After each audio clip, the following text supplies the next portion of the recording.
অর্থ অনর্থ অর্থ অনর্থ আমি একটুখানি ভারতীয় ফুটবল নিয়ে আলোচনা করব। তো গতকাল ভারত একদম জঘন্য খেললো থাইল্যান্ডের সাথে। তো আমি ম্যাচটা প্রথমার্ধটা দেখেছিলাম একটা ইউটিউব লিঙ্ক থেকে, দ্বিতীয়ার্ধটা দেখতে পাইনি। ওই যা হয় মানে কপিরাইটেড হয়ে গেছে। তো ঘটনা হচ্ছে যে তারপর থেকে দেখছি বিভিন্ন লোক বিভিন্ন রকম আলোচনা করছে, এই নাকপাস ঠাকপাস কত রকম আলোচনা ওদিকে। মানে বোরে আবদুল্লার টিম তো আছেই, টুপি পরা বোরে আবদুল্লার টিম। এদের সবার একটা ধারণা হচ্ছে, মানে একটা বদ্ধমূল ধারণা এবং সমর্থক, মানে এই আম পাবলিক, ম্যাঙ্গো পাবলিকও সেটা খুব সমর্থন করছে। বলছে এরা ওভার প্রাইস, মানে বেশি টাকা দেওয়া হচ্ছে। মানে 1 টাকার মাল আপনি 10 টাকা দিয়ে কিনছেন। মানে ভারতীয় ফুটবলারদের সম্পর্কে বলা হচ্ছে, বলছে শেয়ার হচ্ছে, মানে কাটফাট করে ছোটো ছোটো ক্লিপিং করে শেয়ার করছে, নাকপাস ঠাকপাস কী কী এসব বলছে। এই 17 বছর থেকে ধরে রাখছে, এত টাকা দিচ্ছে, 10 লাখ টাকা দিচ্ছে, এরকম বিভিন্ন কথা বলছে, অনেক কথা বলছে।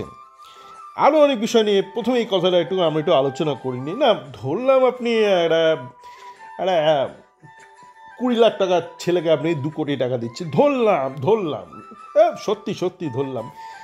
তা যাকে আপনি 2 কোটি টাকা দিচ্ছেন, তাকে আপনি 20 লাখ টাকা দিলে সে কি 2 কোটি টাকার খেলা খেলতে পারবে? আপনি বলুন, আপনি একটু বলুন, একটু ভেবে বলুন। কারণ আপনি তো লাইক মারছেন, মানে হাততালি দিচ্ছেন এরা যখন এই কথাগুলো বলছে যে এরা ওভার প্রাইসড, সেই জন্য ভারত খেলতে পারছে না। তো আপনি তো তার মানে এটা বলছেন যে এদের কম টাকা দিলে এরা ভালো খেলবে।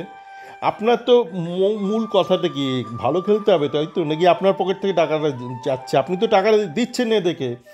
আর ধরলাম এরা 20 লাখ টাকার মাল, এরা 2 কোটি পাচ্ছে, টাকাটা তো আপনি দিচ্ছেন না। আপনার সমস্যা বা আমার সমস্যা হচ্ছে এরা যাচ্ছে তাই খেলছে, আন্তর্জাতিক মঞ্চে কি যাচ্ছে তাই খেলছে। তা আপনি মানে এদেরকে যদি 2 কোটির বদলে 20 লাখ টাকা দেওয়া হয়, এরা কি থাইল্যান্ডকে হারাতে পারবে?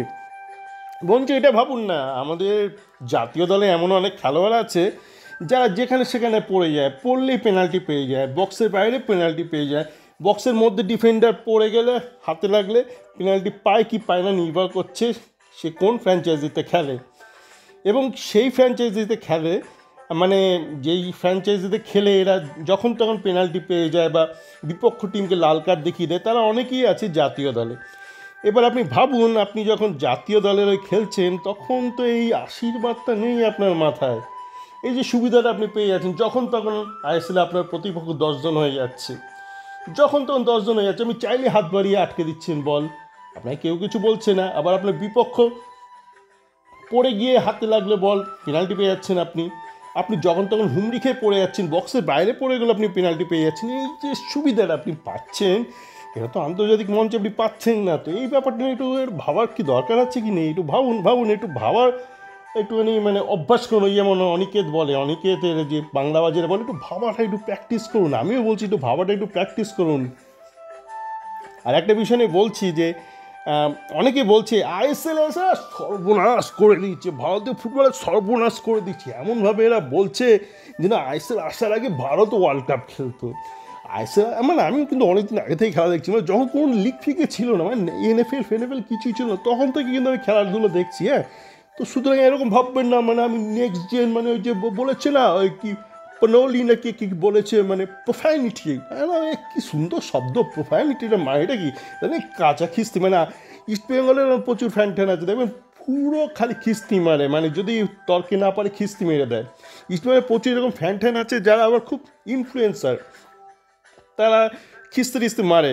তাহলে আমি চ্যাট ফোনে ব্লক ঠক করে দিই, তারা নিজেদের টুইটার হ্যান্ডেলে সারাদিন খিস্তি মারছে। তা ঘটনা হচ্ছে যে মানে লোকজন এমন ভান করছে যে আইএসএল এসে সর্বনাশ করে দিল ইন্ডিয়া। তার আগে এসএ কাপে খেলতো এসে চ্যাম্পিয়ন হতো, ওয়ার্ল্ড কাপে খেলতো না ভাই না। এবার কী হয়েছে একটু বোঝার চেষ্টা করুন। মানে আইএসএল এসে যেটা করেছে, মানে একটু লিগটা ভালো করেছে, কিন্তু ওই যেটা আসল কাজ, মানে যাতে করে আপনি বিশ্বমঞ্চে কিছু করতে পারেন, ততটা করেনি।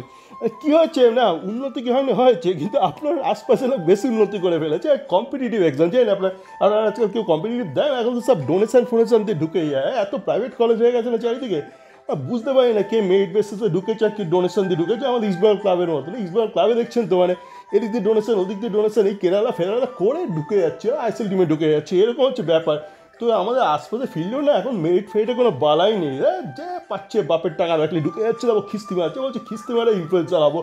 বাবা বলছে কি রে এত খিস্তি মারছিস কেন? মা মা মা এত খিস্তি মারছিস কেন? মা বলছে মানে মেয়ে বলছে আরে বাবা কি বলছো তুমি, দুটো খিস্তি মারলাম আর 20,000 ইনফ্লুয়েন্সার মানে 20,000 ফলোয়ার বেড়ে গেল, একজন মানে ঘটেছে ঘটেছে। বলছে বাবা শোনো, তোমাকে আমি কেস স্টাডি করে বলছি, আমি খিস্তি মেরে ফলোয়ার বাড়াচ্ছি, এরকম হচ্ছে আজকালকার পাবলিক। যেটা ঘটনা হচ্ছে, এবার আমরা তাহলে কী বলছিলাম, আমি ভুলে যাচ্ছি, এত উল্টোপাল্টা কথাবার্তা বলছি।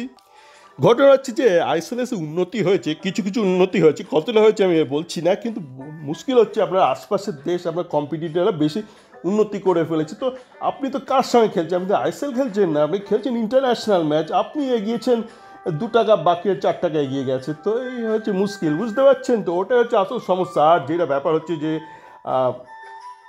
আইএসএল না এলে কী হতো জানি না ভাই, না এলে কী হতো, মানে যে আইএসএল যখন ছিল না তখন তো এমন না যে ইন্ডিয়া দারুণ কিছু করছিল, এবার টাকাটা ঠিকঠাক করে খরচ হচ্ছে না, যাকে এইসব জানা কথা মানে যতক্ষণ না কিছু কাজের কাজ হবে, ওই আপনি ভিশন দেখবেন, ভিশন দেবেন 2047 ভিশন, ওই ব্যাপারটা গেল কই, মানে ভিশনের ব্যাপারটা গেল কই, মানে লোকে খুব নাচানাচি করছিল, খুব 2047 ভিশন, ওয়ার্ল্ড কাপ ভিশন, ভিশনটা যাই না কোথায়, তো ভিশন চলে গেছে, ভাসান হয়ে গেছে, ভিশনে ভাসান হয়ে গেছে। যা কথা হচ্ছে যে কালকে কিন্তু একটা ব্যাপার আছে, ওই আইএফএ আবার বসছে লোকাল ব্যাপারটা নিয়ে, লোকাল কতগুলো প্লেয়ার কলকাতা ফুটবল লিগে খেলা হচ্ছে, সে ব্যাপারটা ওটা কিন্তু বাড়ানো দরকার আছে। কেন বাড়ানো দরকার আছে?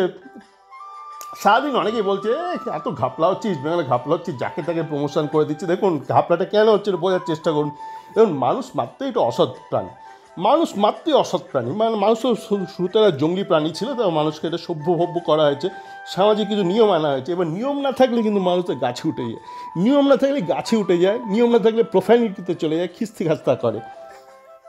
এর কথা হচ্ছে আপনি যখন নিয়মটা যদি না থাকে, তখন আপনি আপনার বিভিন্ন পজিশানে আপনি নিজের লোকেদের ঢুকিয়ে দেন, এখান থেকে কেরালা থেকে ওখান থেকে আলফাল প্লেয়ারকে ঢুকিয়ে দেন। এবার আপনার নিজের ছেলেরা মানে যারা ভালো যোগ্য ব্যক্তি, স্থানীয় যোগ্য ব্যক্তি, তারা যদি খেলতে না পারে ঠিকঠাক স্থানে, সে তো প্রমোশন পাবে কী করে? দেখাতেই পাচ্ছে না। যেমন গতবার দেখুন একটা ছেলে ছিল, ছেলেটার নাম কি আমি নিজেই ভুলে গেছি, বিজয় মুর্মু।